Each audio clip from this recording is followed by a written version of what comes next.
नमस्कार। विभाग विनोद में मैं एस एन विनोद आज फिर आपके सामने हाजिर हूँ। एक अति महत्वपूर्ण घटना पर अपने विचार आपके साथ साझा करने।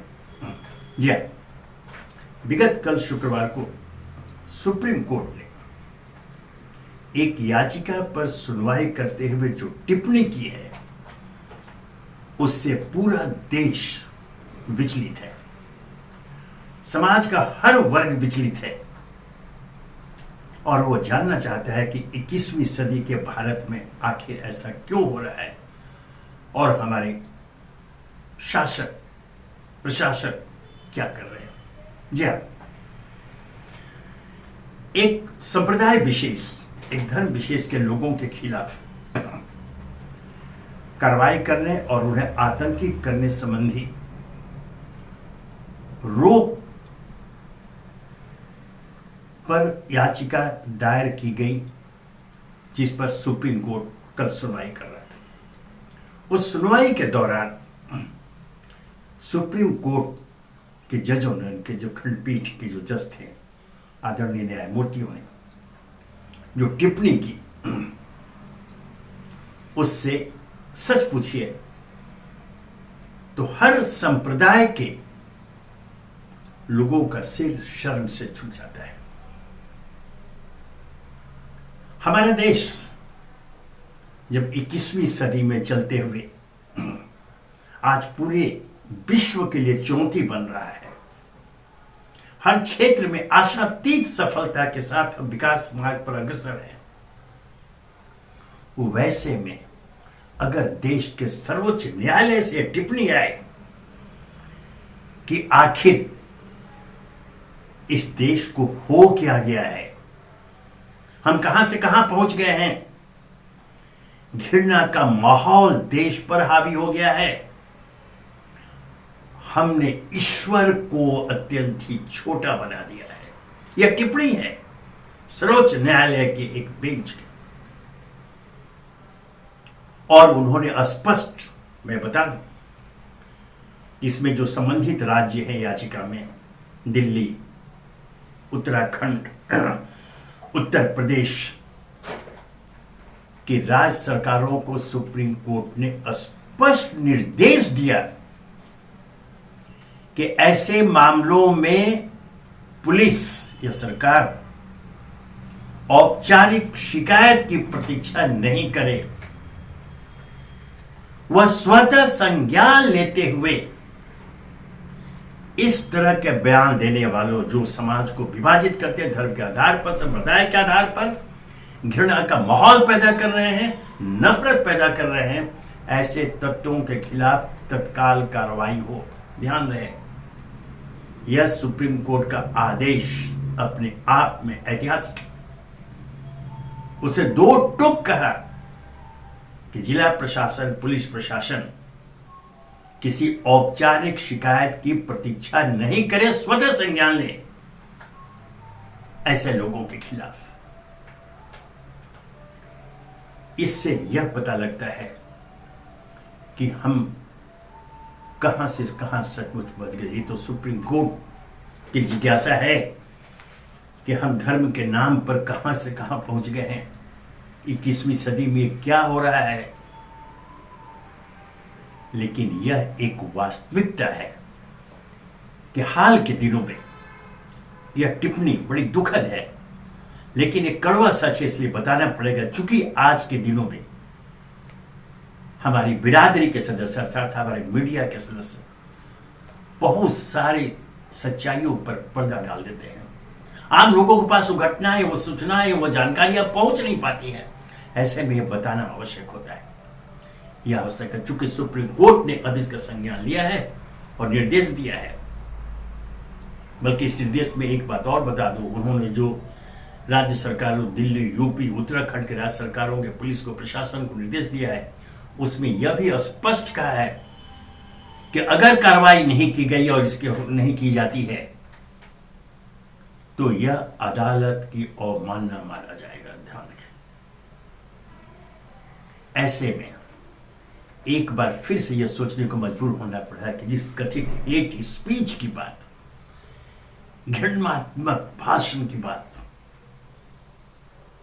का मामला अदालत में पहुंचा, वह अपने आप में विचलित करने वाला है। अदालत तो आगे बढ़कर यह तथ्य कि हम ईश्वर को कितना छोटा बना दिया। सचमुच धर्म संप्रदाय के नाम पर, ईश्वर के नाम पर समाज में हम नफरत नफरत और नफरत फैला रहे हैं, नफरत पैदा कर रहे हैं, उसका प्रचार प्रसार कर रहे हैं। कहां जाएगा यह समाज जब हम 21वीं सदी में कदम ताल कर रहे हैं, एक साथ मिलकर सबका साथ, सबका विकास, सबका विश्वास के नारे के साथ। वैसे में हम संकुचित मानसिकता का परिचय देते हुए किसी संप्रदाय, किसी धर्म विशेष के खिलाफ नफरत का वातावरण पैदा करेंगे। और तो और जिस हेट स्पीच की चर्चा इस याचिका में की गई है, जिसके खिलाफ आदेश की प्रार्थना की गई है, अगर वैसे भाषणों को आप सुनेंगे, आपने सुना भी होगा, तो सिर शर्म से झुक जाता है। सिर को तन से जुदा करने की बातें की जाती थी। किसी संप्रदाय विशेष के लोगों को हिंदुस्तान छोड़ बाहर चले जाने के लिए कहा जाता है। क्यों? हमारा यह भारत धर्मनिरपेक्ष भारत है। जैसा हमारे प्रधानमंत्री मोदी ने आह्वान किया है, सबका साथ, सबका विकास, सबका विश्वास। यह एक मंत्र की तरह है जिस पर अमल करते हुए हम विश्व गुरु के पद पर आसीन होना चाहते हैं। आज भारत की चर्चा विश्व में यूं ही नहीं होती। आज हम विश्व गुरु पद के दावेदार यूं ही नहीं बने हैं। हमने हर क्षेत्र में आशातीत प्रगति की है और उस दिशा में हम अग्रसर हैं। वैसे में धर्म संप्रदाय के नाम पर संकुचित विचार, घृणात्मक भाषण और समाज को बांटने वाले वक्तव्य दिए जाते हैं, खुलेआम दिए जा रहे हैं। तो आखिर क्यों? आप जरा सुन लिए दोनों संप्रदाय की ओर से, जो मुख्य संप्रदाय दो जो देश में है संप्रदाय की ओर से, तथा कथित उनके प्रतिनिधि, उनके नेता, उनके प्रवक्ता खुलेआम हेट स्पीच दिया करते हैं समाज को बांटने के लिए, समाज में धार्मिक सांप्रदायिक विद्वेष पैदा करने के लिए। वैसे में अगर सुप्रीम कोर्ट इस तरह से कड़ी टिप्पणी करता है और चेतावनी देता है, तो फिर यह हमारा दायित्व हो जाता है कि हम इस पर व्यापक राष्ट्रीय बहस करें और जनता को सच्चाई से अवगत कराते हुए उनके मन में जो द्वेष क्लेश की भावना पैदा कर दी गई है उसकी सफाई करें। उनके मन में अगर कोई शंका है तो उसका निराकरण करें। यह इसलिए आवश्यक है चूंकि मैंने जैसे कहा कि आज हमारी अपनी मीडिया बिरादरी के लोग पूरे सत्य को, पूर्ण तथ्य को सामने नहीं लाते हैं। इक्का दुक्का कुछ अपवाद छोड़ दे तो प्राय सभी की यही आचरण है। वैसे में यह जो घटना हुई है, यह जो सुप्रीम कोर्ट को टिप्पणी करनी पड़ी है, तो इसके लिए बहुत ही आवश्यक है कि इस पर एक राष्ट्रीय बहस हो। मित्रों, एक बात हमेशा ध्यान रखें, हम आप सभी परिचित हैं। यह दोहराना ही होगा कि जिस तरह से हमने गुलामी से मुक्ति पाकर आजाद भारत की स्थापना की है और हम उस दिशा में आगे बढ़ रहे हैं। आज 7 दशक से अधिक हो गए, हम कदम ताल कर रहे हैं उस दिशा में जो हमें सचमुच में आधिकारिक रूप से विश्व गुरु के आसन पर बैठा देगा। वैसे में यह कौन सी मानसिकता है, यह कौन से विचार है कि धर्म संप्रदाय के नाम पर समाज में नफरत को पैदा करें, नफरत को फैलाएं और आपस में कटमरे। सर्वधर्म समभाव की भावना के साथ यह भारत देश आगे बढ़ रहा है। उस भावना को आगे लेकर यह धर्म संप्रदाय की संकुचित मानसिकता को हमेशा के लिए दफनाने का प्रयास कर रहा है। अब तो यह स्पष्ट हो गया, सभी जानते हैं। जरा खुले दिल से विचार करें। पिछले दिनों राष्ट्रीय स्वयंसेवक संघ के प्रमुख डॉक्टर मोहन भागवत ने भी कहा है कि आखिर हम क्यों लड़ रहे हैं, किससे लड़ रहे हैं। हम दोनों संप्रदाय के वंशज एक हैं, हम एक ही वंश की संतान हैं। फिर यह कौन सी लड़ाई, कौन सा धार्मिक विद्वेष। सुप्रीम कोर्ट ने अगर यह टिप्पणी किया, ध्यान रखिए, यह पहला अवसर है संभवतः कि इतनी कड़ी टिप्पणी है कि हमने ईश्वर को कितना छोटा बना दिया। सचमुच अगर कोई संप्रदाय विशेष अपनी आस्था अनुसार पूजा अर्चना करता है, उसका अधिकार है, सभी का अधिकार है। उस पर विरोध क्यों, उस पर टिप्पणी क्यों। याचिका में याचिकाकर्ता के वकील ने सुप्रीम कोर्ट का ध्यान आकर्षित किया है कि ऐसा लगता है कि जैसे एक धर्म विशेष के खिलाफ, वहां स्पष्ट किया गया कि अल्पसंख्यक समुदाय के खिलाफ एक नफरत का वातावरण पैदा किया जा रहा है, उनमें डर पैदा किया जा रहा है, उन्हें आतंकित किया जा रहा है। इस पर रोक लगे। सुप्रीम कोर्ट ने संज्ञान लिया, और न केवल स्वयं संज्ञान लिया बल्कि जैसा कि मैंने कहा कि संबंधित राज्य सरकारों को आदेश दिया कि वे तत्काल कार्रवाई करें, किसी औपचारिक शिकायत की प्रतीक्षा नहीं करें। ऐसे जो तत्व हैं जो समाज में नफरत घृणा के बीच बोते हैं, उनका प्रचार प्रसार करते हैं, उनके खिलाफ तत्काल संज्ञान लेते हुए कार्रवाई करें। यह सुप्रीम कोर्ट का एक तरह से आदेश है, और उन्हें स्पष्ट कर दिया कि अगर इस पर अमल नहीं किया गया तो संबंधित राज्यों के अधिकारियों के खिलाफ कोर्ट के अवमानना की कार्रवाई की जाएगी। मैं समझता हूं इतना दो टुक आदेश हाल के दिनों में पहली बार आया है, और यह जो आदेश है देश को, समाज को एकजुट करने की दिशा में प्रेरित करेगा। यह बहुत ही आवश्यक है। घृणा का जो माहौल देश में हावी हो गया है, उससे निजात पाने के लिए यह जरूरी है कि सब कोई पहल करते हो, हर धर्म संप्रदाय के लोग पहल करते हुए एकजुट हो, एक मंच पर आए और पहले भारत देश, पहले भारत माता कि उनकी सुरक्षा के प्रति, उनके सम्मान के प्रति खुद को समर्पित करने के लिए तैयार हो जाए। जैसे मैंने कहा कि जिस घृणा का वातावरण, जिस घृणा का माहौल देश में तैयार किया गया है, वह अत्यंत ही विचलित करने वाला है। ऐसा नहीं होना चाहिए। 21वीं सदी में, जैसा मैंने कहा, 21वीं सदी में जब हम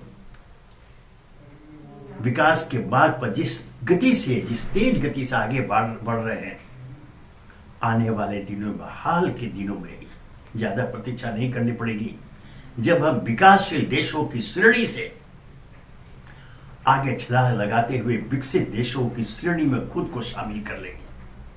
हमारा लक्ष्य यह है, और यह होना चाहिए, न कि सर तन से जुदा करने का आह्वान, हिंदुस्तान छोड़ के बाहर चले जाओ उसका आह्वान। आप किसी एक धर्म संप्रदाय विशेष को निशाने पर नहीं ले सकते हैं। जैसे मैंने कहा, यह धर्मनिरपेक्ष भारत सर्वधर्म समभाव की पवित्र भावना के साथ आगे बढ़ रहा है। इसे कोई चुनौती न दे, चाहे जिस धर्म संप्रदाय के लोग हो। अगर इस भावना को चुनौती देते हैं, इस भावना को आत्म करते हैं, तो वह भारत माता की संतान नहीं हो सकता। आप आह्वान दूसरे का क्या करेंगे, दूसरे के लिए क्या करेंगे? आप स्वयं भारत छोड़कर बाहर चले जाएं, आप भारतवासी नहीं हो सकते हैं। यह वास्तविकता है। तो आज सुप्रीम कोर्ट की टिप्पणी के बाद यह आशा की जानी चाहिए कि दोनों धर्म संप्रदाय के लोग एक मंच पर आकर एक संयुक्त आह्वान करें हर धर्म संप्रदाय के लोगों से कि आपसी विद्वेष धर्म के नाम पर का त्याग कर दें। इससे किसी का भला नहीं होगा। अगर समाज में अशांति पैदा होती है, घृणा का माहौल तैयार होता है, जो कि हुआ है, हो रहा है, तो उससे विकास के मार्ग बाधित होते हैं। हम आगे नहीं बढ़ पाएंगे। जो हम स्वप्न देख रहे हैं, जो हमारा लक्ष्य है विश्वगुरु बनने का, हम नहीं बन पाएंगे। क्या कोई ऐसा चाहेगा? कदापि नहीं। यह तो जैसे मैंने कहा, दोनों धर्म संप्रदाय में कथित धर्मगुरु हैं और कथित उनके नेतृत्व करता है, जो अपनी निहित घृणित सोच के कारण समाज में ऐसा धार्मिक उन्माद पैदा करते हैं, समाज में धार्मिक विद्वेष पैदा करते हैं, सर्वधर्म संभाव की कल्पना को चोट पहुंचाते हैं। उन्हें देश में रहने का हक उन्हें नहीं है, आप दूसरे को क्या कहेंगे? अतः सुप्रीम कोर्ट की जो टिप्पणी है, यह निर्णय नहीं है, यह टिप्पणी है। उन्होंने राज्य सरकारों, संबंधित राज्य सरकारों से रिपोर्ट मांगी है और आदेश तो दे ही दिया है। ये किसी औपचारिक शिकायत की प्रतीक्षा न करते हुए पुलिस प्रशासन, जिला प्रशासन, सरकार कार्रवाई करे ऐसे तत्वों के खिलाफ। शायद इसके बाद और किसी बात की प्रतीक्षा करने की आवश्यकता संबंधित प्रशासन को नहीं रहेगी। और अब महाराष्ट्र, यह दुखद है और यह खबर थोड़ी विचलित करने वाली होती है कि पिछले जून में महाराष्ट्र में सत्ता परिवर्तन के बाद, अर्थात उद्धव ठाकरे की सरकार के पतन के बाद, जब एकनाथ शिंदे के मुख्यमंत्रित्व में और भारतीय जनता पार्टी के सहयोग से शिवसेना के बागी गुट, एकनाथ शिंदे के गुट जिसे बोलते हैं, सरकार बनी, तब यह आशा की जा रही थी कि पिछले दिनों, अर्थात पूर्व सरकार के दिनों, राजनीतिक मतभेदों के कारण जो राज्य के विकास के बहुत सारी योजनाएं बाधित हो रही थी, उनके विकास की गति धीमी हो गई थी, उसमें एक नई ऊर्जा का संचार होगा और महाराष्ट्र धीरे धीरे पुनः अपनी पुरानी परंपरा का निर्वाह करते हुए पूरे राष्ट्र का मार्गदर्शन करेगा। लेकिन जो खबरें आ रही हैं उससे थोड़ा विचलित होने की आवश्यकता पड़े, वह यह कि जून के बाद आज अब अक्टूबर मास खत्म होने जा रहा है, अभी तक पूर्ण मंत्रिमंडल का विस्तार नहीं हो पाया है। कई दौर की बातचीत आपस में उन लोगों को ही है। खबरें ये दी जाती हैं कि सब कुछ हो गया है, सब हो गया, तय हो गया है, अब उसका विस्तार आज होगा, कल होगा। पहले कहा गया कि दिवाली के पूर्व हो जाएगा और अब खबरें आ रही हैं कि अब दिवाली के पश्चात होगा। इसका मतलब है कि कहीं न कहीं किसी स्तर पर, कुछ खास बिंदुओं पर भारतीय जनता पार्टी और एकनाथ शिंदे गुट की शिवसेना के बीच मतभेद कायम है। ऐसा नहीं होना चाहिए। चूंकि मैंने कहा, जैसा कहा कि एक भारत राष्ट्र में एक महाराष्ट्र ऐसा है। ध्यान रखिए, एक राष्ट्र में एक महाराष्ट्र यूं ही नहीं है। बार बार मैंने कहा और दोहराना पड़ रहा है कि पूरे देश की निगाहें हमारे महाराष्ट्र की गतिविधियों पर, यहाँ के राजनीतिक चहल पहल पर, यहाँ की सोच पर, यहाँ के नेताओं द्वारा, यहाँ के शासकों द्वारा स्थापित मानकों पर नजर लगी रहती है। अर्थात एक तरह से यह राजनीति और सामाजिक क्षेत्र में पूरे देश का मार्गदर्शक बना हुआ है महाराष्ट्र। वहां इस तरह गतिरोध नहीं होना चाहिए। एकनाथ शिंदे, अब चाहे उन्हें बागी कह दीजिए, गद्दार, जो कह लीजिए, लेकिन वे मुख्यमंत्री हैं और उनके साथ उप मुख्यमंत्री के रूप में देवेंद्र फडणवीस नामक वह युवा तेज तर्रार नेता मौजूद है जो अपने अनुभव और अपने समर्पण के आधार पर पूरे राज्य का मार्गदर्शन कर सकता है। एकनाथ शिंदे जैसे कि खबरें हैं, उनसे विचार विमर्श कर, राय मशवरा करके ही वो आगे बढ़ते हैं और ये परिलक्षित भी है। ऐसे में मंत्रिमंडल के विस्तार को लेकर कोई गतिरोध नहीं होना चाहिए। जैसे अन्य सभी बातों पर एक मत हो करके निर्णय लेकर के आगे बढ़ा जा रहा है, मंत्रिमंडल के विस्तार के संबंध में भी वैसे ही नीति दोनों पक्ष अपनाए। ध्यान रहे, भारतीय जनता पार्टी एक राष्ट्रीय दल है, केंद्र में उनका शासन है, करीब पूरे देश पर अभी उनका शासन है, एक दुका राज्यों को छोड़ दें। एकनाथ शिंदे उद्धव ठाकरे के मातहत थे, उनके साथ थे। अब वो कुछ लोगों को लेकर, विधायकों को लेकर अलग हुए हैं और एक रणनीति के तहत भारतीय जनता पार्टी ने उन्हें मुख्यमंत्री बनाया। इस बात को एकनाथ शिंदे न भूले कि उनका अस्तित्व का दारोमदार भारतीय जनता पार्टी पर निर्भर कर, तो फिर आने वाले दिन बता देंगे कि उनकी असली औकात क्या है। यह सच्चाई है।